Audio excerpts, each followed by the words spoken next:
Hello? Thank you for your call. I'm a deploy of X Gamma Gamma Gamma Zeta.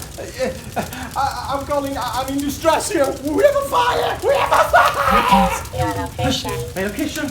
My location is the jungle planet XY. What is the status of the corporate assets? The status of the assets. What is the status of the corporate assets? The status of the assets. I mean, they're in good condition. There is a warehouse right behind me. The fire hasn't touched it yet, but Please it's very dial annoying. But you wanna save me? 333 to save the corporate assets. Please dial 333 Alright, but then to you gotta save save the me, okay? corporate assets. Okay. Hey, what do we do now? Please tell me the fire's coming. Thank you for your service. Hey, I see an helicopter. It's taking the asset. What about me? Thank you for your Where's service.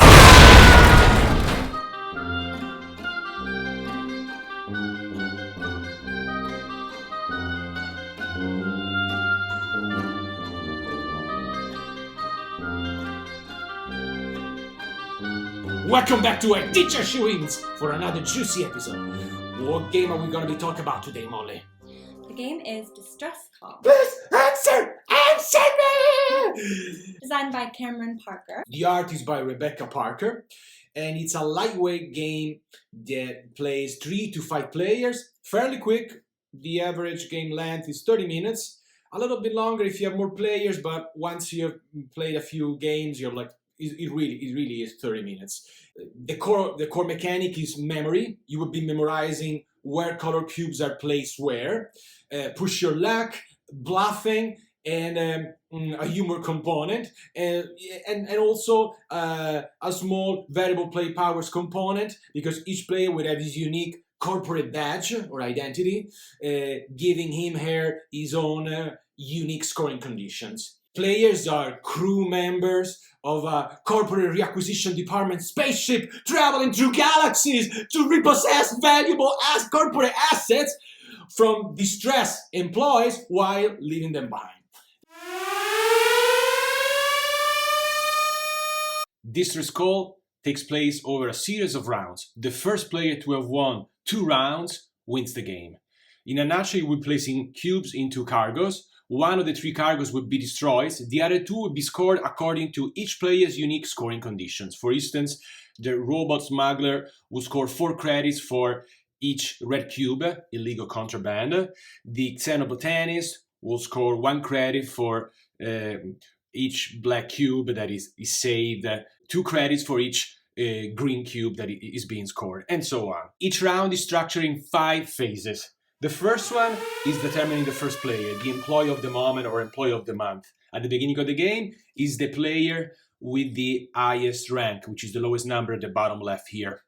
In this case, the mecha captain, which is the highest rank. After that, it would be the player who most recently picked the gold palette. Second phase is answering a distress call. Each round will be structured in 3 different distress calls. After you resolve all of them, you will go to scoring. This distress call will tell you how many cubes to place and what type of cube to place on the different palettes, which will be done by the employee of the moment by selecting the number of cubes coming from the distress call. For red, 5 blue, 5 black, and 4 green. And most importantly, this is called Space Trash, 7 wooden one, which are very important for the game because determine which card will be destroyed. So randomizing these cubes, placing them randomly, starting from the gold palette clockwise on all the palettes. And then we'll move to the next phase, sorting cargo phase. That's where being the first player, the employee of the moment, it's important because you get your first pick. Keeping in mind that if you pick the gold palette, you will be the first player next round. Let's say the mecha captain is first, he chooses the gold palette, why not being first player again? Then he goes in clockwise order, robot smuggler will pick this one. Then we go to the following phase, securing cargo, the core of the game. Players, starting from the last player to have picked a palette, going counterclockwise this time, choose one of the 3 cargo options and put all the cubes for 1 palette in one of those. And you gotta keep in mind how much space trash you're throwing there. That's why it's a game also of memory, because that will determine which cargo gets discarded, destroyed by turbulence. After all the cubes have been placed to the cargos, The pallets are returned with the exception of the gold one, which helps us understand who's going to be the first player, the employee of the moment, next time. And we go to either answering another distress call until they all have been resolved, or once they all have been resolved, to the end of the round with the scoring phase. We open all the cargo. The one with the most space trash, the number of cubes, this one in this case, gets discarded by turbulence. Oh no, what's happening? I just take it around!